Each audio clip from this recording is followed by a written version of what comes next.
Bonjour et bienvenue dans la chaîne Mathématiques Sciences. Aujourd'hui, je prends et expliquer une nouvelle vidéo. Cette vidéo donc d'exercice dans laquelle nous allons voir comment on peut démontrer qu'un quadrilatère est un parallélogramme. Alors donc là, dans cette vidéo là, nous allons le voir à partir notamment des côtés parallèles. Donc voilà.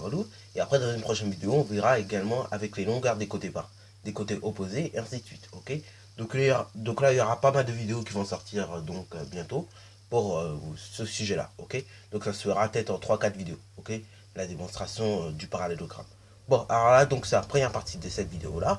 Donc nous allons démontrer que ce quadrilatère-là est un parallélogramme à partir des côtés opposés. Donc là, justement, on voudrait démontrer qu'ABCD est un parallélogramme. Nous avons les données suivantes. Je te laisse donc mettre la vidéo en pause et puis essayer de rédiger la démonstration. Sur ce donc, correction. Alors donc là déjà, il faut bien lire l'exercice en entier et il faut bien repérer surtout ça. Ok. Repérer que justement le côté AB est parallèle au côté CD ou DC, voilà. Et que le côté AD, donc celui-là, est parallèle au côté BC. Très important de le repérer puisque c'est ça qui va nous aider en fait à la démonstration. Puisque sur la figure en elle-même, il n'y a pas de codage. Il y a juste tracé un espèce de quadrilatère bizarre. Ok. Donc là, bon, maintenant on sait qu'il y a des côtés parallèles. Donc c'est tout ce qu'on sait. Bon, après, sur la figure, on ne sait rien d'autre. Donc déjà, première étape, on met toujours ce qu'on sait dans une démonstration.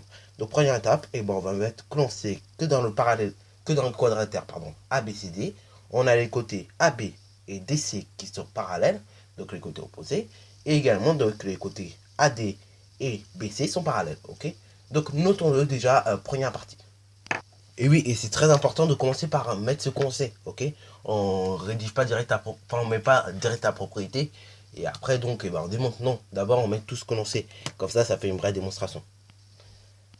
Voilà, donc tout ce que l'on sait. On sait que le quadrilatère ABCD apporte à ses côtés opposés parallèles, ok.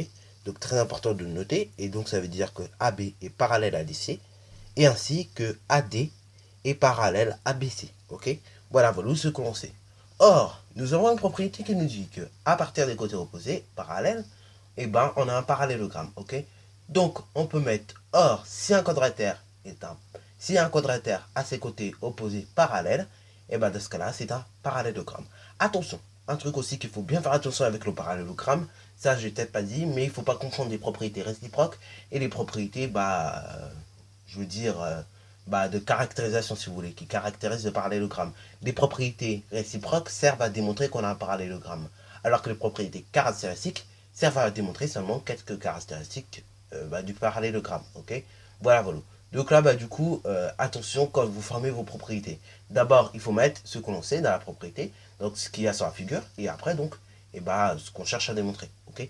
Donc là, justement, la propriété est la suivante, c'est si dans un quadrilatère, on a les côtés opposés parallèles, et du coup, dans ce cas-là, on a affaire à un parallélogramme.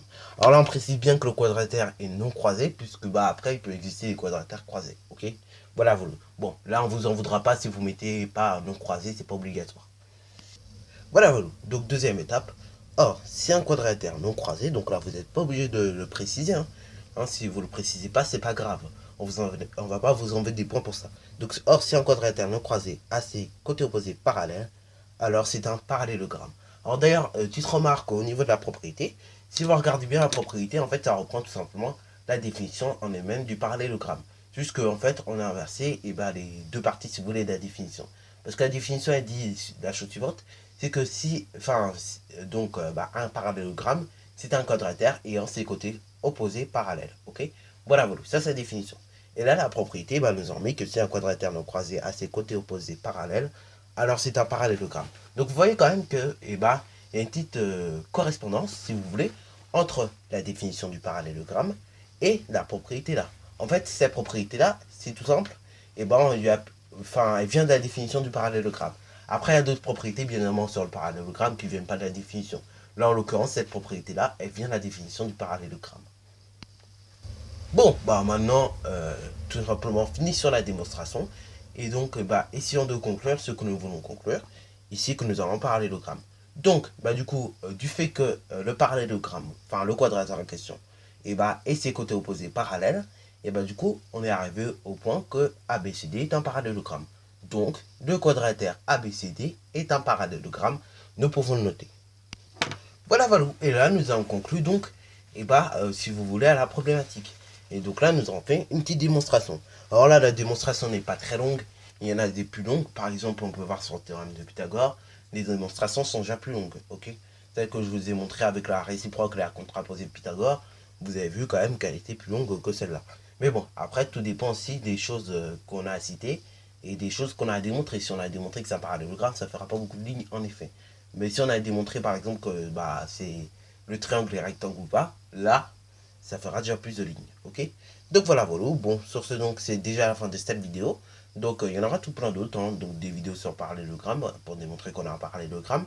Là, donc, c'était juste la première vidéo, mais vous en aurez tout plein d'autres qui sortiront donc dans la journée ou même dans la semaine. Ok, donc, sur ce, donc, c'est déjà la fin de cette vidéo. Si tu as bien aimé, n'hésite surtout pas à liker, à commenter. Bonne réussite à toi en mathématiques et en sciences.